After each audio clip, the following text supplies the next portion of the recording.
Eu os convido a abrirem suas Bíblias no livro de Atos dos Apóstolos. Este mês estamos tratando do tema evangelização e missões.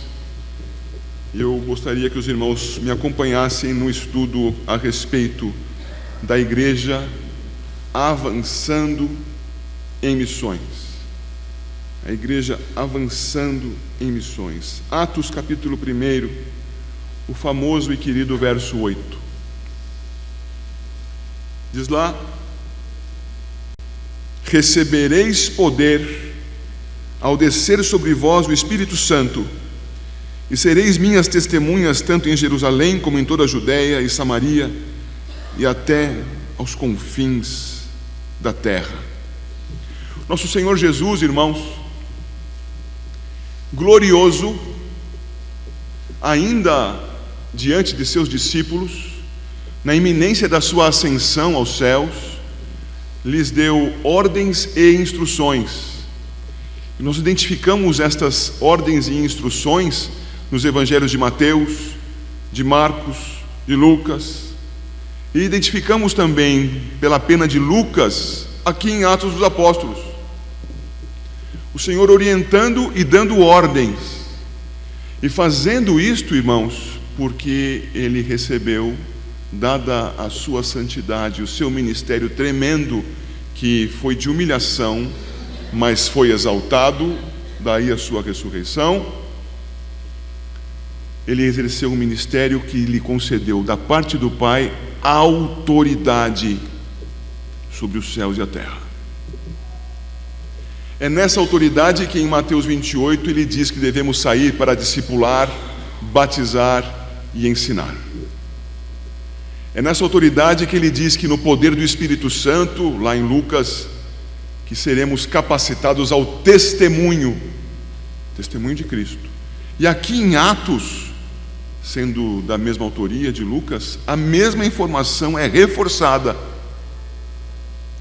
É dito pelo Senhor que a promessa que havia sido feita pelo Pai e também pelo Filho encarnado, o Espírito Santo capacitando a igreja, logo lhe seria concedida, logo seria cumprida. Mas é dito também o propósito do cumprimento da promessa.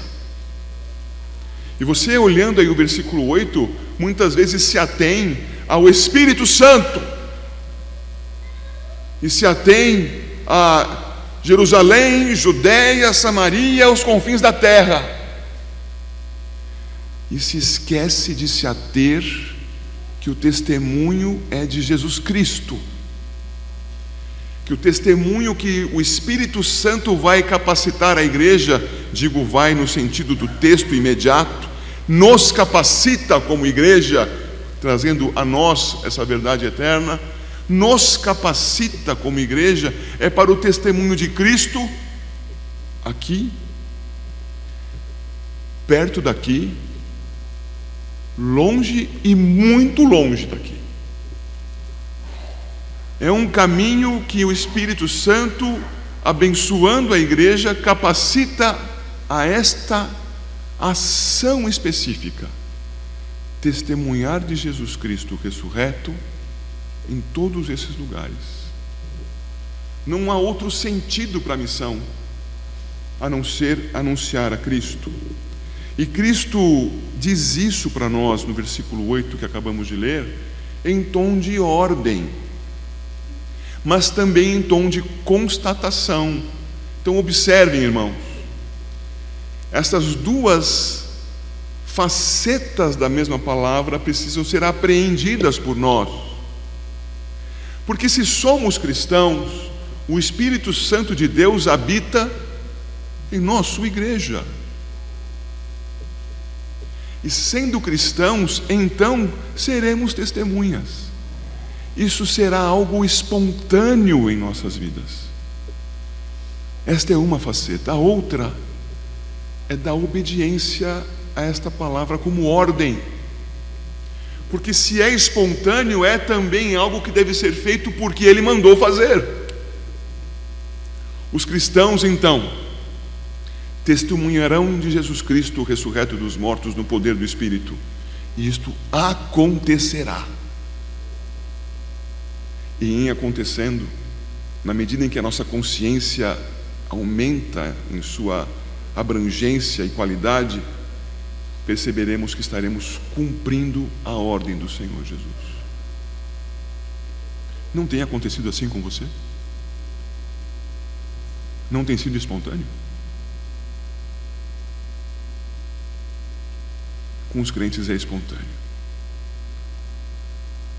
Alimente-se na comunhão com Deus, porque o Espírito certamente agirá na sua vida, fazendo isso se tornar cada vez mais natural. Mas enquanto isso não acontece naturalmente, então lembre-se, são duas facetas. Cumpra a ordem, obedeça e testemunhe de Cristo. Isto aconteceu, irmãos, entre os nossos irmãos da igreja primitiva. O Espírito Santo, louvado seja o nome do Senhor, foi, conforme a promessa feita, entregue historicamente à igreja. Compreenda isto. Historicamente, o Filho de Deus encarnado foi entregue em lugar da igreja. Isto aconteceu na sua concepção, no seu nascimento, na sua vida santa, na sua morte na cruz, uma vez por todas, na sua ressurreição, eventos históricos, no cumprimento da sua promessa, o Espírito Santo sobre a igreja. Os crentes em Cristo Jesus, desde este evento relatado no capítulo 2 de Atos, são habitação do Espírito Santo. E é no poder do Espírito Santo que veio sobre nós que testemunharemos, irmãos. E nós veremos hoje que este avanço em missões, ele tem algumas características. A característica espontânea, a característica liderada e a característica institucional. No início, no poder do Espírito Santo, os irmãos testemunhavam de Jesus Cristo ressuscitado dos mortos em Jerusalém.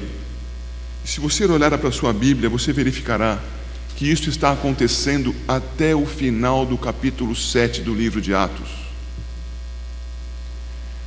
Os apóstolos testemunhavam de Cristo Jesus ressuscitado no poder do Espírito. Aqueles que andavam com Cristo, aqueles que aprendiam a doutrina dos apóstolos, testemunhavam de Cristo ressuscitado aos seus vizinhos. Não é assim que acaba o capítulo 2? Não é assim que temos o capítulo 4, dizendo da multidão dos que creram, era só um coração e a alma. Era testemunho de vida, espontâneo em Cristo Jesus, diante do povo. Mas eles ficaram em Jerusalém. Estava bom ali, de alguma maneira estavam satisfeitos com o que tinham. Vem o capítulo 7. O testemunho de Estevão é feito diante das autoridades religiosas de Jerusalém. Aquele testemunho é rejeitado pelas autoridades. Ele é julgado e condenado à morte por apedrejamento. E o final do capítulo 7 traz isto: Estevão é morto por apedrejamento. E que nós passamos a ver então, irmãos, capítulo 8 do livro de Atos. Por favor, me acompanhe até lá. Esta pregação será assim, seguindo pelo livro. Saulo consentia na morte de Estevão. E segue o texto no capítulo 8. Naquele dia levantou-se grande perseguição contra a igreja em Jerusalém. E todos, exceto os apóstolos, foram dispersos pelas regiões da Judéia e Samaria. Alguns homens piedosos sepultaram Estevão e fizeram grande pranto sobre ele. Saulo, porém, assolava a igreja, entrando pelas casas e arrastando homens e mulheres, encerrava-os no cárcere. Entre mentes, os que foram dispersos iam por toda parte pregando a palavra. O Senhor se utilizou, irmãos, de um instrumento para sacudir a sua igreja, para fazer a sua igreja perceber que estava bom em Jerusalém, Era frutífero, era produtivo, mas era menos do que tinha sido ordenado. No poder do Espírito Santo, eles deveriam dar testemunho de Jesus Cristo, sim, mas em Jerusalém, Judeia, Samaria, até os confins da terra, e estavam só em Jerusalém, restava um bom caminho a percorrer. Não vão sair? Estão quietos? Perseguição. A perseguição foi instrumento de Deus para que eles saíssem do seu local, que ainda que tivesse algum desconforto, era onde moravam. Também tinham conforto, também tinham condições de manutenção das suas práticas, do seu trabalho, do seu sustento. O Senhor os levanta para saírem dali. Mas observem, por favor, no versículo 4, que os que foram dispersos iam por toda parte pregando a palavra. Que discípulo, que apóstolo deu essa ordem para eles? Nenhum. Eram crentes que, movidos pelo Espírito Santo, agora para fora de Jerusalém, movidos pelo Espírito Santo, pregavam a palavra, testemunhavam espontaneamente, faziam isso porque eram discípulos de Cristo. O Evangelho avançava, as missões avançavam, com um despertar da parte de Deus, mas por pessoas que na estrada testemunhavam do Senhor. O texto vai seguir, meus caros irmãos, e nós vamos verificar que esta missão espontânea também está registrada no capítulo 9.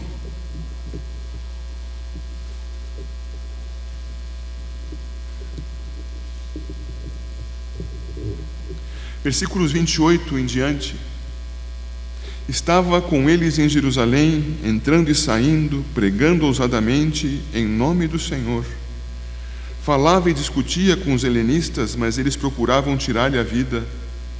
Tendo, porém, isso chegado ao conhecimento dos irmãos, levaram-no até Cesareia e dali o enviaram a Tarso. Eu paro aqui. Irmãos, quem havia dado a ordem para que Paulo pregasse o Evangelho? Alguma autoridade eclesiástica? Algum outro discípulo? Esse texto sucede o evento da conversão de Paulo. Se as contas estiverem certas, ele havia passado já 3 anos em Damasco pregando a palavra. Sob ordem de quem? Do Senhor, o mesmo que deu ordem para nós. E ele pregava a palavra em Damasco e teve que fugir de lá num cesto, porque queriam matá-lo. Foi então para Jerusalém e, cumprindo ordem de quem? Pregava a palavra de Cristo. Eu vou repetir: o mesmo que deu ordem a nós. E pregando a palavra, levantaram-se contra ele os helenistas. Não é o que dizem aí, o verso 29, falava e discutia com os helenistas, mas eles procuravam tirar-lhe a vida. Espontaneamente, por quê? Porque receberam uma ordem de Cristo. Então ele trabalhava para Cristo. Ninguém mais precisava dizer: olha, você precisa se mexer aí. Não. Estou em obediência ao Senhor, cheio do Espírito Santo, no serviço do Senhor. Observem que isso não acontecia apenas com Paulo. Por favor, o verso 31. A igreja, na verdade, tinha paz por toda a Judeia, Galileia e Samaria, edificando-se e caminhando no temor do Senhor e no conforto do Espírito Santo, crescia em número. Paulo convertido, uma grande força de perseguição foi removida. E a igreja, então, em paz, testemunhava aos seus vizinhos, testemunhava de Cristo nas suas viagens, e a igreja crescia em número nestas regiões. Vamos olhar de novo quais são as regiões: Judeia, Galileia e Samaria. Compare com Atos 1:8. Jerusalém, toda a Judeia, Samaria e falta algo. O evangelho continuava sendo pregado? Sim, continuava. A perseguição continuava a acontecer? Sim, infelizmente continuava. Mas os efeitos dessa perseguição iam se mostrar lá longe, no caminho da proclamação do evangelho em outras cidades, em outras regiões. Por favor, vai para o capítulo 11. E verifica, por favor, o versículo 19. Então, os que foram dispersos por causa da tribulação que sobreveio a Estevão, fez a ligação já? Capítulo 8. Se espalharam até a Fenícia, Chipre e Antioquia, não anunciando a ninguém a palavra, senão somente aos judeus. Mas essa não era a verdade completa. Veja o 20. Alguns deles, porém, que eram de Chipre e de Cirene, e que foram até Antioquia, falavam também aos gregos, anunciando-lhes o evangelho do Senhor Jesus. Irmãos, o poder do Espírito movia as pessoas para que, obedecendo à ordem de Cristo, fizessem algo que a princípio parecia ser contrário à religião judaica, ainda que completa pela fé em Jesus Cristo. Eles começaram a falar de Cristo a não-judeus. Começaram a anunciar o Senhor Jesus a outros, e não da maneira como foi feita atrás por Filipe ao eunuco. Fizeram isso de maneira ampla, ao ponto de no verso 20 ser registrado isto em várias regiões, anunciando-lhes o evangelho do Senhor Jesus. O evangelho crescia, meus irmãos, e crescia pela atuação de pessoas como você. Você conseguiu ler os nomes dos evangelistas no versículo 20? Não? É porque não estão registrados aí.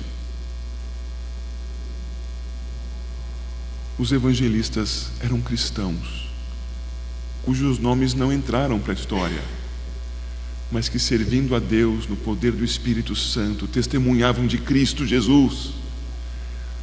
O ministério, a missão espontânea, a missão que acontecia porque o Senhor, na pessoa do Espírito, movia as pessoas ao avanço da missão. Essa missão espontânea, meus irmãos, prosseguia. Perceba, por favor, o verso 21, dizendo que a mão do Senhor estava com eles, e muitos crendo se converteram ao Senhor. Então vem o 22, a notícia a respeito deles chegou aos ouvidos da igreja que estava em Jerusalém, e então a missão passa a ser centrada pelo ministério oficial. O ministério oficial não encabeçou a missão era dos crentes em nome de Jesus Cristo, no poder do Espírito, por onde passavam. A missão é minha e é sua. As pessoas creram no Evangelho pelo poder do nosso Senhor, e então a notícia chegou em Jerusalém, e enviaram Barnabé. Já havia crentes, já havia igreja, e Barnabé chega até ali para, verso 23, tendo chegado e vendo a graça de Deus, alegrou-se e exortava a todos aqui com firmeza de coração, permanecessem no Senhor, porque era homem bom, cheio do Espírito Santo e de fé, e muita gente se uniu ao Senhor. Irmãos, vai o homem até lá, vai Barnabé, e o trabalho continua espontaneamente pela igreja. E agora tem alguém com um conhecimento maior e melhor da palavra para orientá-la na doutrina dos apóstolos, para que aquela igreja não crescesse de maneira disforme, para que ela fosse uma igreja cristã desde o seu nascedouro.